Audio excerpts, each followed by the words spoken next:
ज़्यादातर स्टूडेंट्स की प्रॉब्लम है कि वो मेंस्ट्रुअल साइकिल में कौन सा हार्मोन किस फेस में कम होता है, ज़्यादा होता है, वो ये भूल जाते हैं और एग्ज़ाम में गलत करके आ जाते हैं।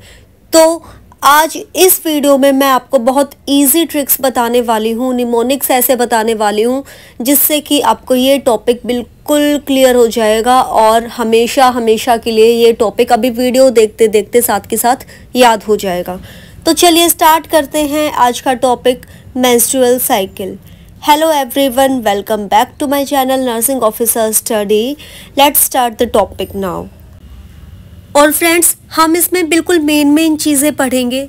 फुल सेंटेंसेस वगैरह मैंने इन स्लाइड्स में यूज़ नहीं किया है ताकि आपको सिर्फ जो मेन कंटेंट है वो मिल जाए। तो सबसे पहले जानते हैं मेंस्ट्रुअल साइकिल कितने डेज, एवरेज 28 डेज होते हैं, आई थिंक ये सबको पता है।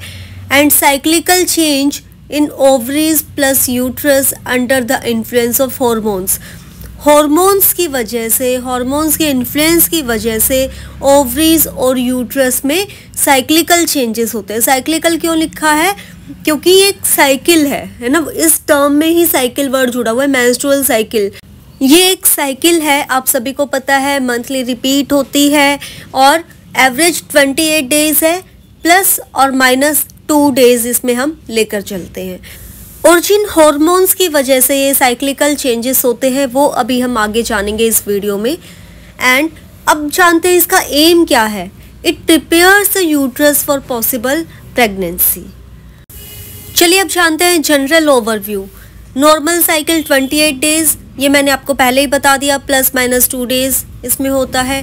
Controlled by hypothalamic pituitary ovarian axis. Important है, जो बहुत ज़्यादा इम्पोर्टेंट है, वैसे सारे ही पॉइंट्स बिल्कुल इम्पोर्टेंट है, वो ही मैंने इंक्लूड किए हैं अपनी इस वीडियो में, ठीक है। तो वो सारा ही आपको याद रखना है। It involves ovarian changes. तो कौन कौन इस चीज़ में इन्वॉल्व होता है? Follicular growth, ovulation, corpus luteum, इनका इन्वॉल्वमेंट होता है ओवेरियन चेंजेस में। आफ्टर दैट एंडोमेट्रियल चेंजेस, इसमें क्या होता है? शेडिंग होता है, प्रोलिफरेशन होता है एंड सिक्रीशन होता है। अब बात करते हैं मेंस्ट्रुअल साइकिल के फेसेस की। तो गाइज इसमें 4 फेसेस होते हैं। 4 फेस बहुत इंपॉर्टेंट है, उनके डेज, कौन से फेस में कौन से हार्मोन का मेन रोल होता है, वो हार्मोन कम होता है, ज़्यादा होता है, वो सारी चीज़ें बहुत ज़्यादा इम्पोर्टेंट है और सबसे ज़्यादा गलतियाँ उसी में करके आते हैं स्टूडेंट्स। तो आज मैं आपको कुछ ट्रिक्स और निमोनिक्स बताऊंगी, उससे वो आपको याद हो जाएगा। मेंस्ट्रुअल साइकिल के जो 4 फेस होते हैं वो ये हैं। Menstrual face day 1 to 5, second है फॉलिकुलर फेस डे 16 to 14 और इसका दूसरा नाम है प्रोलिफेरेटिव फेस, ठीक है। थर्ड है ovulation phase around day 14 and fourth one is luteal या सीक्रेटरी फेज, ये होता है डे 15 to 28। अब सबसे पहले है मेंस्ट्रुअल फेज डे 1 to 5, ये तो आई थिंक सबको याद होगा। अब हम इसके बारे में थोड़ा जानते हैं। इसमें क्या होता है? शेडिंग ऑफ ओल्ड एंडोमेट्रियम, ठीक है। जो वो ओल्ड एंडोमेट्रियम है उसकी शेडिंग होती है, वही वो ब्लीडिंग के फॉर्म में बाहर आता है। आफ्टर दैट हॉर्मोन्स के बारे में जानेंगे कि कौन सा हार्मोन कम ज़्यादा होता है। तो मेंस्ट्रुअल फेज में ईस्ट्रोजन एंड प्रोजेस्टेरोन का लेवल लो हो जाता है, कम हो जाता है। और FSH यानी कि फॉलिकुलर स्टिमुलेटिंग हार्मोन जो है वो बढ़ने लग जाता है न्यू फॉलिकल्स को प्रिपेयर करने के लिए। तो मेंस्ट्रुअल फेज में मेन 3 चीज़ें आपको जो याद रखनी है। पहले तो शेडिंग होती है ओल्ड एंडोमेट्रियम की। हॉर्मोन्स लो कौन से होते हैं, कम कौन से होते हैं? Estrogen and progesterone. और FSH बढ़ता है ताकि वो न्यू फॉलिकल्स बना सके, ठीक है। तो ये 3 चीज़ें मेन हैं जो कि एग्जाम में पूछी जाती हैं। अब ट्रिक्स की बात की थी भाई मैंने, तो चलो ट्रिक्स की शुरुआत करते हैं। कैसे आप ये याद रख सकते हो कि मेंस्ट्रुअल फेज में क्या होता है? देखो अभी हमने जो पढ़ा वो येलो से मैंने हाईलाइट किया हुआ है, ऊपर की तरफ लिखा हुआ है। ट्रिक है ब्लड फॉल स्टार्ट्स हेयर। अब मेंस्ट्रुअल फेज में ब्लीडिंग होती है, ये सबको पता है। तो ब्लड फॉल स्टार्ट्स हेयर, ये लाइन आप अच्छे से याद रख सकते हो, ठीक है। अब ब्लड का बी ले लो, एफ ले लो, फॉल का स्टार्ट से एस और हेयर का एच, ठीक है। बी से ब्लीडिंग, तो मेंस्ट्रुअल फेज में क्या हुआ, ब्लीडिंग हुई। एफ से एफएसएच राइज हुआ, हमने पढ़ा था थर्ड पॉइंट में, एफ से क्या होगा, एफएसएच राइज हुआ, ये आपको याद रखना है। फिर blood fall start here, start से एस से हमने क्या लिया, start of new cycle, new cycle की स्टार्टिंग होती है यहाँ पर। एंड हॉर्मोन्स, एच क्या है, हॉर्मोन्स, हॉर्मोन्स कैसे हो जाते हैं, लो हो जाते हैं, ठीक है। तो इस ट्रिक से, इस निमोनिक से आप याद रख सकते हो कि मेंस्ट्रुअल फेज में क्या होता है। I hope this is clear to you all. अगर आपको अभी भी कोई डाउट है तो आप पूछ सकते हैं कमेंट सेक्शन में कमेंट करके। अब सेकंड फेज की बात करते हैं। वो हमने क्या पढ़ा था, फॉलिकुलर या प्रोलिफेरेटिव फेज।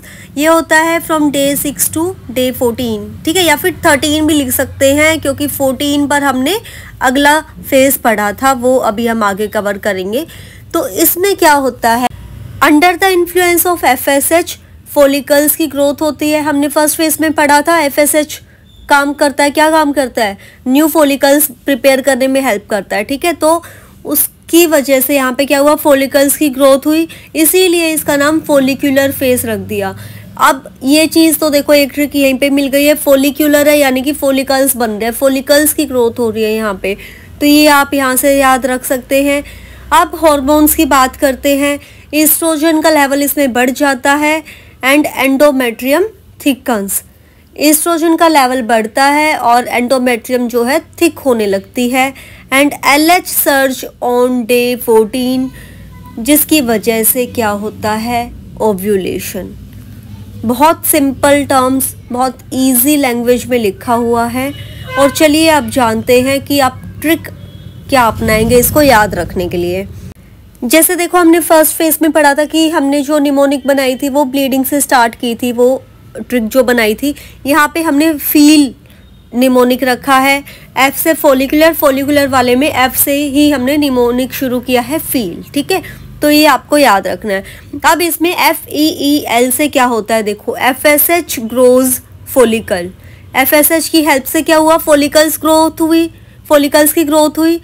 ई से क्या हुआ, ईस्ट्रोजन राइज हुआ, ये हमने सेकंड पॉइंट में पढ़ा था, ठीक है। और ईस्ट्रोजन वाले पॉइंट में ही हमने एंडोमेट्रियम का पढ़ा था, वो थिक हुई, बिल्डअप हुई, वो हो गया थर्ड ई, मतलब थर्ड लेटर जो है ई, उसे endometrium builds up. And L से क्या है, LH सर्ज। तो ये चार चीज़ें हमने पढ़ी थी। और ये फील टर्म से आप फॉलिकुलर फेज का ये निमोनिक याद रखो, फील, उससे आप याद रख सकते हो कि भाई इस फेज में क्या क्या हुआ था। आई होप कि आपको ये भी क्लियर हो गया होगा। और कोई डाउट आए आपके मन में तो आप कमेंट करके पूछ सकते हैं। तो चलिए अब हम जानते हैं थर्ड फेज के बारे में, that is ovulation phase, day 14। अब इसमें क्या होता है, मैच्योर ओवम जो होता है वो रिलीज होता है, ठीक है। जो ओवम मैच्योर हो गया था वो रिलीज होता है, that is caused by LH peak, ठीक है। ल्यूटिनाइजिंग हार्मोन जो है LH, वो पीक लेवल पे चला जाता है, उसकी वजह से मैच्योर ओवम रिलीज होता है। और बेसल बॉडी टेम्परेचर जो है वो बढ़ जाता है बाय 0.5 डिग्री सेल्सियस, ठीक है। तो ये तीन चीज़ें इसमें मेन हुई ओव्यूलेशन फेज में, ये आपको याद रखनी है। अब कैसे याद रखनी है, चलो इसकी भी ट्रिक जानते हैं। और गाइज, अगर आपको ये ट्रिक्स पसंद आ रही हो, आपको लग रहा हो कि आपको इन ट्रिक्स से हेल्प मिलेगी याद रखने में, तो प्लीज़ इस वीडियो को आप अपने कॉलीग्स के साथ भी ज़्यादा से ज़्यादा शेयर करें ताकि सबको हेल्प मिल सके। तो ट्रिक की बात करते हैं। इसमें जो हमने पढ़ा था 3 पॉइंट्स मैंने यहाँ ऊपर चिपका दिए हैं भाई, ठीक है। फिर ट्रिक यहाँ पे है 14th डे लकी हॉलीडे, ये आपको याद रखना है, ठीक है। 14th डे, अब देखो डे 14 होता है ओव्यूलेशन में, तो 14 से हमने शुरू कर दिया इस ट्रिक को। तो 14th day lucky holiday, 14th day में क्या हुआ, LH सर्ज हुआ, ठीक है। LH सर्ज हुआ, वो पीक लेवल पे गया, तो फिर क्या हुआ, ओवम रिलीज हो गया, ठीक है। That means holiday from follicle, छुट्टी मिल गई, ठीक है। तो ये एक छोटी सी ट्रिक है जिससे आपको थोड़ी सी हेल्प मिल सकती है कि आप इसको याद रख सकते हो। भाई किसी के माइंड में कोई और ट्रिक आ रही हो याद करने की और इजी हो तो आप कमेंट सेक्शन में ज़रूर कमेंट कर देना। हो सकता है वो ट्रिक्स भी किसी ना किसी को हेल्प कर जाए, क्या पता भाई कौन सी ट्रिक किसको ज़्यादा ईजी लग जाए। और हमारा मोटिव तो है कि भाई टॉपिक जो है वो याद हो जाए सभी स्टूडेंट्स को। अब बात करते हैं फोर्थ फेज की, दैट इज ल्यूटियल फेज या सिक्रेटरी फेज। डे 15 से 28 डेज तक ये होता है। अब इसमें क्या क्या होता है देखो, corpus luteum forms after ovulation. अभी इससे पहले वाला फेज क्या था, ओव्यूलेटरी फेज था, ओव्यूलेशन हुआ था, उसके बाद कॉर्पस ल्यूटियम बनता है। ठीक है, सेकंड पॉइंट है progesterone is the dominant hormone. कौन सा है डोमिनेंट हार्मोन इसमें, प्रोजेस्टेरोन। अभी तक प्रोजेस्टेरोन की हमने बात नहीं की थी, फोर्थ फेज में आया है प्रोजेस्टेरोन का मेन रोल, यहाँ पे वो डोमिनेंट हार्मोन है। अब बात करते हैं अगर फर्टिलाइजेशन हुआ तो क्या होगा, प्रेगनेंसी मेंटेन रहेगी। अगर फर्टिलाइजेशन नहीं हुआ तो क्या होता है, जो कॉर्पस ल्यूटियम बना था ओव्यूलेशन के बाद में वो डीजनरेट हो जाता है, और डीजनरेट होगा तो क्या होगा, मेंस्ट्रुएशन स्टार्ट हो जाएगा। क्लियर है। अगर फर्टिलाइजेशन हो गया तो भाई प्रेगनेंसी मेंटेन रहेगी, प्रेगनेंसी हो गई वो तो ठीक है। अगर फर्टिलाइजेशन नहीं हुआ तो क्या होगा, कॉर्पस ल्यूटियम जो बना था वो डीजनरेट हो जाएगा और मेंस्ट्रुएशन शुरू हो जाएगा। तो इसके लिए जो आप निमोनिक याद रखेंगे वो है ल्यूटियल, एल से ल्यूटियल, ठीक है, love nest. Luteal is equal to love nest. ये एक छोटा सा ऐसे बनाया है, इसमें क्या याद करोगे आप, progesterone makes endometrium soft and glandular. ठीक है, अब नेस्ट का क्या मतलब है, यहाँ पे नेस्ट का मतलब है नेस्ट फॉर बेबी, बेबी के रहने की जगह। तो प्रोजेस्टेरोन जो है एंडोमेट्रियम को सॉफ्ट और ग्लैंडुलर बना देता है इसमें, ठीक है, ताकि बेबी वहाँ पे स्टे कर सके। अब इसी में फिर वही है, दो चीज़ें आ जाती हैं आगे, फर्टिलाइजेशन होता है तो क्या होगा आगे, अगर नहीं होता तो क्या होगा, वो मैंने आपको बता ही दिया था। अब हम बात करते हैं एग्जाम्स में अक्सर जो पूछी जाती हैं चीज़ें कि मेन हार्मोन कौन सा है फॉलिकुलर फेज में, oestrogen. Main hormone luteal phase में progesterone. Hormone responsible for ovulation कौन सा है, LH सर्ज। और अभी तक हमने जो भी चीज़ें पढ़ी हैं वो इस चार्ट में एक साथ दी हुई हैं, तो आप ये रीड कर सकते हो, एक ही झलक में आपको सारी चीज़ें यहाँ पे मिल जाएंगी। तो चलो अब देखते हैं कि अगर फर्टिलाइजेशन हुआ तो कैसे क्या होता है। देखो, corpus luteum maintained by HCG from trophoblast.